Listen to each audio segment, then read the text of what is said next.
We pray for better days.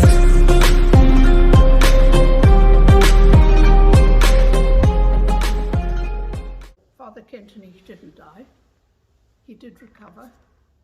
And while he was in hospital, he continued to look after the movement, and he continued to keep contact with the prefects and the leaders of the movement.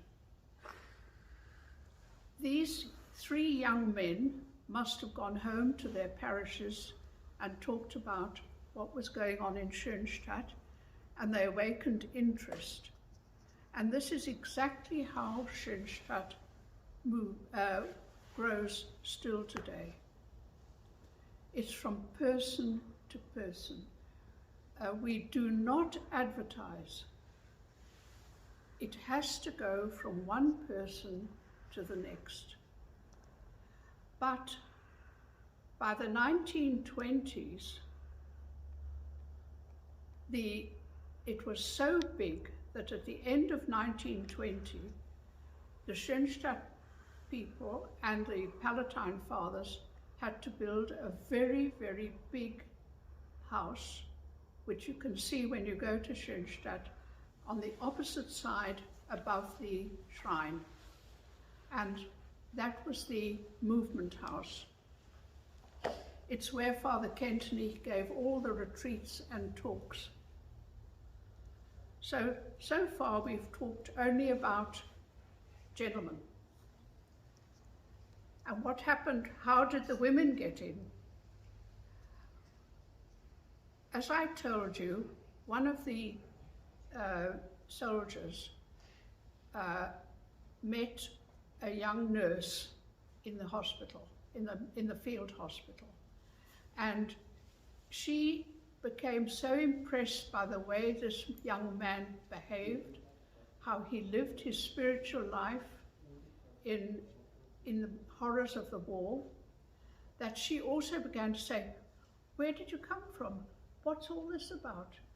And he began to tell her about the shrine, about the covenant of love, and about Schoenstatt. And she said, "Well, I'd like to join the sodality." And after the war, she tried to join the sodality. And first of all, the young men said, "No, no women allowed. They'll only water down what we want. They're too soft." And Father Kentenich wasn't impressed. And he got to know this young lady. Here's her picture.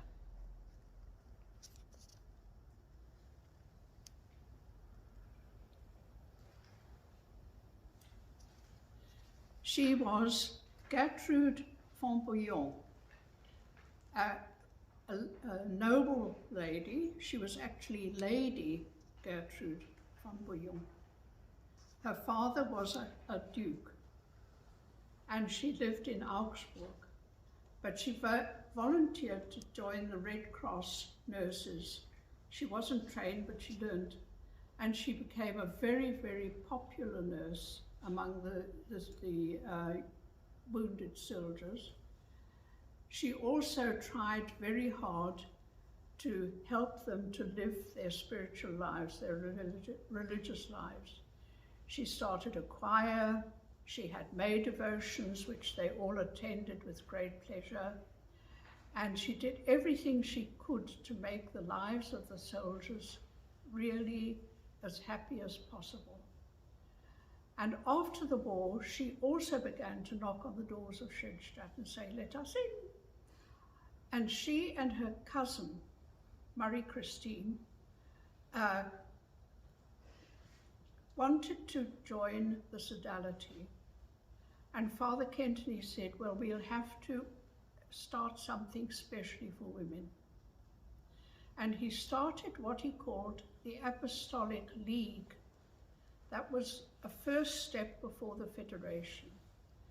And in 1920, Gertrude and her cousin made their first consecration as members of the League, and then they became apostolic. Let's go. Summer air, summer air. Okay.